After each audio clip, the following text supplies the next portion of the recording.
안녕하세요. 바이블 캐스터입니다. 요한복음 19장에 돌입했습니다. 1절 읽겠습니다. 이에 빌라도가 예수를 데려다가 채찍질 하더라. 여기에서 이에라는 부분의 맥락을 살펴봐야 되겠죠. 바로 전장 18장 마지막 부분에서는 6월절 날마다 로마 당국에서는 관용을 베풀어서 유대인 죄인 중에 한 명을 풀어주는 관례가 있었다고 합니다. 그 관례에 따라 예수를 놓아주기를 원하느냐? 라고 묻게 되고요. 하지만 여기서 유대 지도자들은 예수가 아니라 강도이자 살인한 자 바라바를 놓아달라고 얘기를 하죠. 그 다음 이에 빌라도가 예수를 데려다가 채찍질하더라 라고 연결이 되는 겁니다. 그럼 여기서 본디오 빌라도는 왜 갑자기 예수를 다시 데려다가 채찍질을 하는 것일까요? 이것은 유대인들과 타협하려는 세 번째의 수단이라고 볼 수가 있습니다. 첫 번째로는 요한복음 18장 31절에 보면 유대인들에게 너네들 스스로 그리스도를 심판하라고 요구를 한 적이 있죠. 그 다음 두 번째는 뭐냐 하면 바로 이 전장에서 볼 수 있는 예수님을 아주 유명한 불법자인 바라바와 대립시킨 다음에 유대인들로 하여금 선택을 하게 한다는 거예요. 근데 이 두 일이 모두 실패에 그쳤죠. 그래서 빌라도는 마지막 최종적인 노력을 하고 있는 것입니다. 제 생각엔 빌라도는 유대인들 앞에 고통스러워하고 있는 이 예수를 내놓은 다음에 그들의 분노가 조금 가라앉기를 바랬던 것 같습니다. 근데 우리는 알다시피 이 책략은 전적으로 실패하는 것을 보게 되죠. 결국 예수님은 십자가에 못 박히시게 되는 거니까요. 계속 사건을 쫓아가 보도록 하겠습니다. 2절입니다. 군인들이 가시나무로 관을 엮어서 그의 머리에 씌우고 자색옷을 입히고 이렇게 2절에 나오는데요. 이것의 상징성을 잠깐 언급해드리고 가겠습니다. 왜 예수님께서는 수많은 고문을 당하셨음에도 불구하고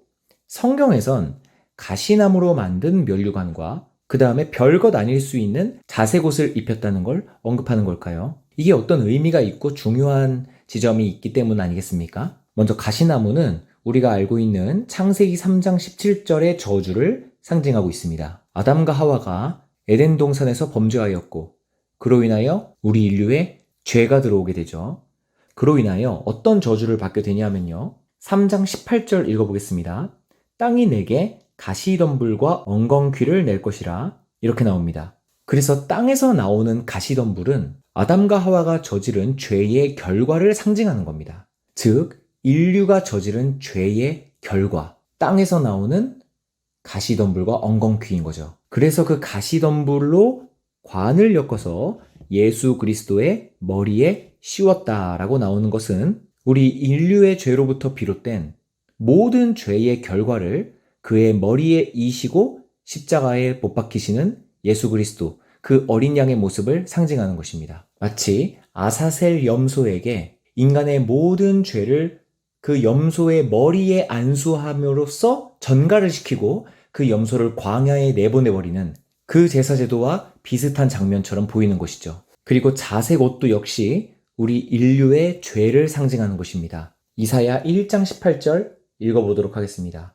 여호와께서 말씀하시되 오라 우리가 서로 변론하자. 너희의 죄가 주홍 같을지라도 눈과 같이 희어질 것이요 진홍같이 붉을지라도 양털같이 희게 되리라. 이 부분에서 살펴봐야 할 지점은 우리의 죄의 색깔을 주홍빛 그리고 진홍빛깔로 표현하고 있습니다. 그 정도로 우리의 죄가 아주 진하다라는 거예요. 그래서 여기에 옷의 색깔을 자색이라고 언급하는 것은 의미가 있다는 것입니다. 바로 우리의 죄의 색깔, 그 진홍빛 같은 우리의 붉은 죄, 그 죄를 예수님께서는 덧입으시고 십자가에 매달리시러 가시는 것이죠. 즉 가시나무 관이든 자색 옷이든 우리 인류의 죄악을 상징한다라고 보시면 되겠습니다. 우리에게 영광스러운 면류관을 주시기 위하여 당신은 가시나무로 관을 쓰시고 우리에게 영광스러운 흰옷을 입혀주시기 위하여 그분은 우리의 죄의 색깔 자색 옷을 입고 죽으시는 장면입니다. 3절입니다. 예수님 앞에 가서 이 군인들이 이렇게 말해요. 유대인의 왕이여 평안할지어다 하며 손으로 때립니다. 이 부분도 굉장한 상징성이 있습니다. 그렇기 때문에 수백 가지 항목의 모욕들 중에서 이것들이 성경에 기록된 것이겠죠. 아무 의미가 없는데 유독 이러한 모욕적인 것들만 기록된 이유가 없지 않습니까? 자, 그럼 살펴보겠습니다. 이들이 예수님을 앞장서서 이렇게 말합니다. 유대인의 왕이라고 말한다는 거예요.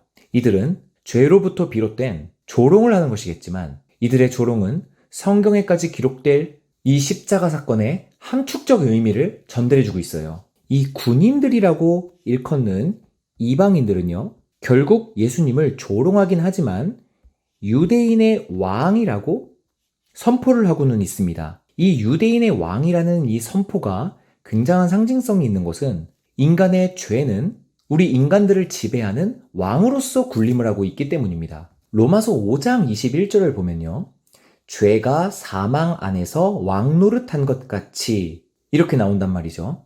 즉, 죄는 우리 인간들의 왕입니다. 우리 인간들의 왕이었던 죄, 이 죄를 없애주시기 위해서는 누가 등장해야 되냐면은 또 다른 왕이 등장해야 할 필요가 있어요. 이것은 등가성 때문인데요. 여지껏 인간의 왕이 죄라면, 죄가 그 사망 안에서 왕노릇을 한 것이라면 우리 예수 그리스도도 왕이셔야 된다는 겁니다. 이게 왕의 대비로 왕이 나와야 등가가 성립하는 것이에요. 그래서 이 군인들로 대변되는 이방인들은요, 예수님을 끝까지 유대인의 왕이라고 외치고 있는 겁니다. 당연히 이들의 속마음에는 보잘것없어 보이는 예수를 조롱하는 의도가 있죠. 하지만 이것은 역설적이게도 자기 입으로 예수를 유대인의 왕이라고 선포를 하고 있는 기묘한 모습이라는 것입니다. 그리고 평안할지어다도 역시 마찬가지죠. 예수 그리스도께서는 모든 사역을 마치시고 다 이루었다 라고 한 말씀을 하신 뒤 숨을 거두시는데요. 이제 예수님께서는 하나님의 우편에 앉아 계실 그 평화의 왕이 될 것이란 말이죠. 그래서 이건 역시도 졸지의 본인들이 예수님의 미래를 예언하고 있는 마치 발람과 같은 일을 벌이고 있는 것이죠. 4절입니다. 빌라도가 다시 밖에 나가 말하되 보라, 이 사람을 데리고 너희에게 나오나니 이는 내가 그에게서 아무 죄도 찾지 못한 것을 너희로 알게 하려 함이로라. 이렇게 말합니다. 아까도 말씀드렸다시피 빌라도는 끝까지 예수님을 놓아주려는 노력을 지속하고 있어요. 그런데 여러분, 제가 높아심에 드리는 말씀인데 본디오 빌라도는요, 예수님을 놓아주려는 이러한 노력 때문에 동정심을 받아서는 안 됩니다. 혹여나 이 장면을 보는 신자들이 야, 이거 하나님 너무하시네. 우리 본디오 빌라도는 참 착하게도 예수님을 놓아주려고 하는데 하나님께서는 끝까지 빌라도의 손에서 예수님을 죽게 놔두시는구나. 그래서 빌라도가 사도신경에 보면은 본디오 빌라도에게서 고난을 받으사 십자가에 못 박혀 죽으시고 라는 아주 불명예스러운 이름으로 역사에 기록되게 하시는구나. 참 너무하시네. 빌라도는 놓아주려고 했는데 말이야. 이런 생각을 가져서는 안 된다는 겁니다. 왜냐하면 빌라도가 예수님을 놓아주려는 그 진의를 우리는 알아야 돼요. 빌라도는 예수님을 불쌍해서 놓아주려는 것도 아니고요. 예수님을 믿어서 놓아주려는 것도 아닙니다. 당연히 하나님의 아들이기 때문에 놓아주려는 것, 진짜 유대인의 왕이 맞기 때문에 그런 것, 이런 것도 절대 아니죠. 빌라도는요, 순전히 자기의 안위가 걱정돼서 예수를 놓아주려고 하는 거예요. 그 마음속의 본질 자체가 죄덩어리라는 겁니다. 우리들은 어떤 현상을 판단할 때 그 사람의 마음을 보고 판단하지 않습니까? 내가 어떤 사람에게 호의를 베풀었는데 마음의 중심에는 이 사람을 어떻게 이용해 보려는 악의가 있다면 어떻게 그 호의가 긍정적으로 평가받을 수가 있겠어요. 본디오 빌라도는 예수님을 놓아주려고 노력한 것은 팩트입니다. 그건 사실이에요. 그러나 그 마음속의 진의가 결코 선하지 않기 때문에 본디오 빌라도는 동정을 얻어서는 안 된다는 것이죠. 자, 본문으로 가겠습니다. 빌라도가 이 말을 한 부분이 눈여겨볼 부분입니다. 내가 그에게서 아무 죄도 찾지 못했다라는 부분이요. 이로써 1절의 채찍질한 의도가 명확하게 드러나는 것이죠. 예수님을 채찍질한 것은 물론 여러 가지 이유가 있겠지만 빌라도 심리의 측면에서 봤을 때 먼저 첫 번째, 유대인들을 진정시키려는 의도가 있었고요. 그러니까 심하게 두들겨 패서 유대인들의 마음을 조금 누그러뜨리려는 의도 말입니다. 그리고 두 번째, 이 정도로 예수를 신문했다. 내가 이 정도로 예수를 고문하면서 진짜 반란을 도모했는지 신문을 해봤다. 그런데 반란을 저지를 만한 그 어떠한 것도 찾을 수가 없었다. 이렇게 조사한 흔적을 유대인들에게 보여주려고 했던 의도가 있었을 겁니다. 털었더니 먼지 하나 나오지 않더라 라는 것이죠. 그랬더니 유대 지도자들을 필두로 한 그 유대인들의 반응을 한번 봅시다. 5절입니다. 예수께서 가시관을 쓰고 자색 옷을 입고 또 이렇게 강조가 되죠. 나오시니 빌라도가 그들에게 말하되 보라 이 사람 좀 봐라 라고 한다는 겁니다. 얼마나 심하게 때렸으면 이 사람 좀 보고 너희들의 분노를 좀 누그러뜨려라 라는 뜻이겠죠. 6절입니다. 대제사장들과 아랫사람들이 예수를 보고요 소리를 지릅니다. 정말 이 사람들은 자비라고는 눈꼽만큼도 없습니다. 관용이라고는 찾아볼 수가 없어요. 자신들이 하나님께로부터 얼마만큼의 용서와 얼마나 어마어마한 양의 용서를 받았는지 아무것도 기억을 못하는 모양인가 봅니다. 이렇게 처절하게 고문당한 한 사람을 눈앞에 두고 동정은커녕 소리를 지르며 말합니다. 십자가에 못 박으소서. 이렇게요. 빌라도가 이르되 너희가 친히 데려다가 십자가에 못 박으라. 나는 그에게서 죄를 찾지 못하였노라. 이 부분은 진짜 빌라도의 분노가 섞여 있습니다. 진정으로 빌라도는 유대 지도자들과 바리새인 그리고 여기 모여있는 모든 유대인들에게 넌덜머리가 나고 있는 거예요. 아무리 죄가 없다고 얘기를 해도 끝까지 유대인들은 예수를 죽이라고 난리 법석을 피우는 것입니다. 그래서 빌라도는 이렇게 말을 하는 것이죠. 너희가 직접 데려다가 십자가에 못 박으라. 이렇게요. 짜증이 난 본디오 빌라도는 유대의 무능함을 꼬집으면서 그 거역에 비아냥을 거리는 장면입니다. 왜냐하면 유대인들은 십자가에 못 박을 수가 없거든요. 십자가에 못 박는 것은 로마의 권위입니다. 근데 로마의 지도자인 본디오 빌라도가 이 사람에게 죄를 찾지 못했다고 그냥 놓아줘야 되겠다고 계속 어필을 해도 이 유대인 놈들이 계속 십자가 처형을 요구를 하니까 너희들이 직접 처형해라 라고 비아냥을 거리는 것이죠. 하고 싶으면 네가 해 라는 이런 말투라는 것입니다. 그리고 결국엔 선포합니다. 나는 그에게서 죄를 찾지 못하였노라 라고요. 이것은 로마법으로는 사형을 집행할 수 없음을 선포해버린 장면입니다. 이게 만약에 정상적인 상황이라면 당연히 로마의 속국이었던 유대인들은 아무리 죽이고 싶었어도 아쉬움을 뒤로 한 채 어쩔 수 없이 돌아갈 수밖에 없는 거예요. 그런데 7절 뭐라고까지 얘기하느냐. 정말 이들은 완전히 마귀에게 홀려 있습니다. 읽어보겠습니다. 유대인들이 대답하되 우리에겐 법이 있으니 그 법대로 하자면 그가 당연히 죽을 것은 그가 자기를 하나님의 아들이라 했기 때문입니다. 라고 말을 해요. 본디오 빌라도의 비아냥을 받아치는 것이죠. 우리에게도 법이 있다. 라고요. 이 장면은 예수님이 십자가 처형을 당하시는 그 원인의 절정 부분이거든요. 본디오 빌라도, 즉 로마법으로는요.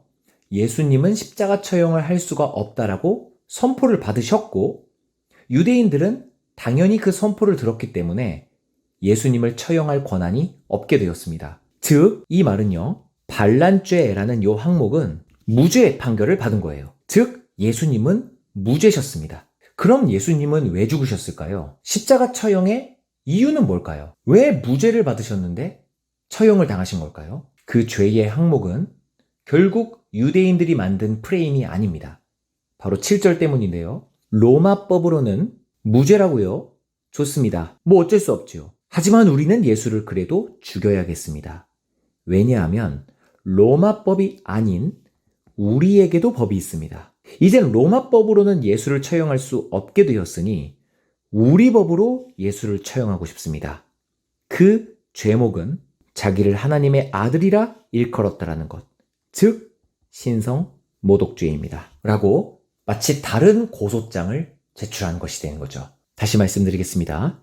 반란죄에선 무죄. 하지만 다른 고소장을 제출. 신성 모독죄. 이렇게 되는 것입니다.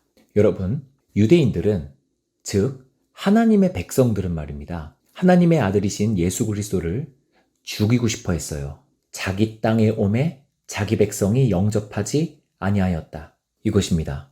그러나 이들은 예수님을 죽일 수 없었습니다. 레위기 24장 16절에 보면요. 여호와의 이름을 모독하면 그를 반드시 죽일지니 온 회중이 돌로 그를 칠 것이니라. 이렇게 나오는데요. 이게 바로 신성 모독죄이거든요. 하지만 예수님께서는 여호와의 이름을 모독한 적이 없습니다. 왜냐하면 모든 신성한 일, 선한 일, 또 칭찬받은 일을 하고 난 뒤에 하나님의 아들임을 선포하셨기 때문입니다. 이것은 여호와의 이름을 모독한 것이 아니라 자기가 여호와의 아들임을 입증하는 것으로서 그 모든 행위들을 사용하셨기 때문에 온 회중은 예수를 돌로 칠 생각조차를 안 한 것이죠. 단지 기득권을 지키고 싶어 했었던 바리새인들 및 종교 지도자들만 예수를 돌로 쳐 죽이고 싶었다는 것입니다. 예수님이 예루살렘에 입성하셨을 때 어떠하였습니까? 온 회중이 호산나 호산나 찬양하며 예수님을 영접하지 않았습니까? 온 회중은 여호와의 이름을 모독했다며 예수를 돌로 칠 생각을 안 했다는 것이에요. 그러니 종교 지도자들은 예수님을 죽일 그 어떠한 명분도 찾을 수가 없었다는 것이죠. 그래서 생각해낸 꾀는 반란죄라는 누명을 씌워 로마법으로 예수를 죽이려고 했지만 이것이 지금 이 현재에 실패했다라는 걸 본디오 빌라도는 선포해버린 것이죠. 그런데 이들은 끝까지 고집을 꺾지 않고 이제는 말도 안 되는 죄목으로 예수를 죽이려고 하는 것입니다. 오늘은 여기까지 하도록 하겠습니다. 감사합니다.